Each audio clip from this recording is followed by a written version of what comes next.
اصحاب محمد حق کے ولی ابو بکر عمر عثمان زندگی میں نافذ کیجیے، ان چار چیزوں کو کبھی نہ چھوڑیے، ان چار چیزوں کو اپنی زندگی کا جزو لا ينفق بنائیے۔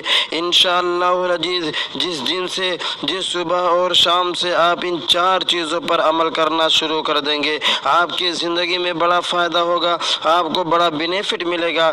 آئیے دیکھتے ہیں کہ وہ چار چیزیں کیا ہیں۔ ان چار چیزوں میں سے پہلی چیز، اللہ سبحانہ و تعالی کا ذکر کبھی نہ چھوڑیں، اللہ کو ہمیشہ یاد رکھیں۔ جب صبح ہو اللہ کا نام لیں، کوئی کام کرنا شروع کریں اللہ کو یاد کر کے شروع کریں، اللہ کا ذکر و اذکار، اللہ کی تسبیح و تحمید ہمیشہ بیان کرتے رہیں، کیونکہ اللہ رب العالمین نے سورہ بقرہ کی آیت نمبر 152 کے اندر ارشاد فرمایا، فاذکرونی اذکرکم، تم میرا ذکر کرو، تم مجھے یاد کرو، میں تمہیں یاد رکھوں گا۔ یعنی جب اللہ کو یاد رکھو گے تو اللہ رب العالمین تمہیں بھی یاد رکھے گا۔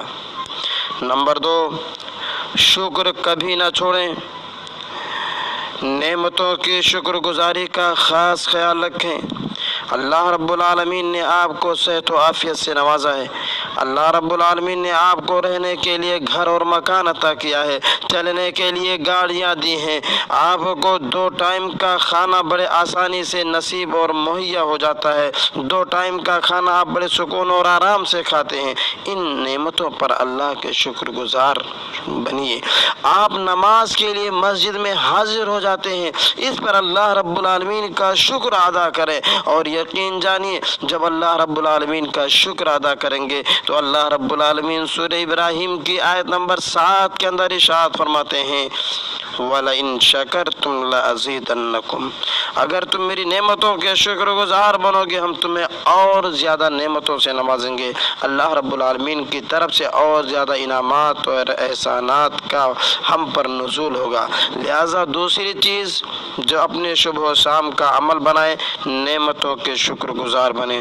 اسی طریقہ سے تیسری چیز، اللہ رب العالمین سے دعا کرنا نہ چھوڑیں، ہمیشہ اللہ رب العالمین سے دعائیں کرتے رہیں، اللہ رب العالمین سے بھلائی کا سوال کرتے رہیں، نیکیوں کا سوال کرتے رہیں، اپنی مصیبتوں کو، اپنی پریشانیوں کو اللہ رب العالمین کی بارگاہ میں پیش کر کے اللہ رب العالمین سے دعا کرتے رہیں، کیونکہ آج اللہ رب العالمین سننے کے لیے، ہماری دعا کو قبول کرنے کے لیے، ہماری فریاد کو قبول کرنے کے لیے، ہماری پکار کو سننے کے لیے تیار ہے۔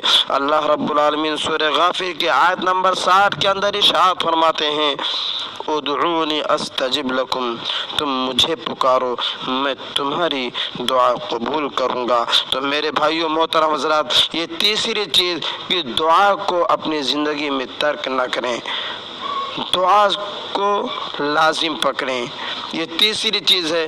آج دعا کریں گے اللہ رب العالمین ہماری دعاؤں کو قبول فرما لے گا۔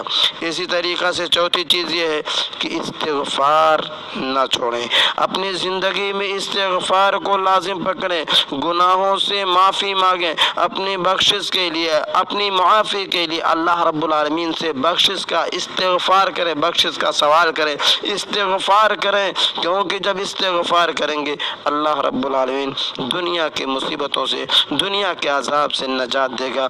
اللہ تعالیٰ سورہ انفال کی آیت نمبر 33 کے اندر ارشاد فرماتے ہیں، وَمَا كَانَ اللَّهُ مُعَذِّبَهُمْ وَهُمْ يَسْتَغْفِرُونَ، اللہ ان کو عذاب دینے والا نہیں ہے جبکہ وہ استغفار کرتے ہوں۔ تو میرے بھائیوں، ہم استغفار کو چھوڑ دیں گے اللہ کا عذاب کے شکار ہو جائیں گے۔ لہٰذا ان چار چیزوں کو جب تک ہم استغفار کرتے رہیں گے اللہ رب العالمین ہمیں عذاب میں مبتلا نہیں کرے گا، کیونکہ قرآن مجید کی سورہ انفال کی آیت کریمہ بتلاتی ہے کہ جب تک لوگ اللہ سے استغفار طلب کرتے رہیں گے اللہ تعالیٰ عذاب سے دوچار نہیں کرے گا۔ میرے بھائیوں، یہ چاروں آیات کے ٹکڑے کس قدر قیمتی ہیں، کس قدر اصول بتلاتے ہیں کہ اللہ کا ذکر کرو گے اللہ تمہیں یاد رکھے گا، اللہ کی نعمتوں کا شکر ادا کرو گے تمہیں اللہ تعالیٰ اور نعمتوں سے نوازے گا۔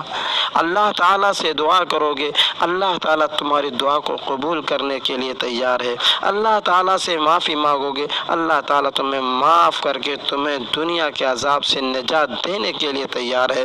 تو محترم حضرات، ان 4 چیزوں کو اپنی زندگی کا جزو لا ينفق بنائیں، ان 4 چیزوں پر روزانہ ہمیشہ عمل کرنے کی کوشش کریں۔ اللہ رب العالمین سے دعا ہے کہ بار الہ ہمیں اور آپ کو، ہم سب کی زندگی کی ہر صبح و شام خیر و برکت والی بنائے اور اپنی زندگی میں ان 4 چیزوں کو خاص طور سے عمل کرنے کی توفیق عطا فرمائے۔ آمین۔ السلام علیکم ورحمۃ اللہ وبرکاتہ۔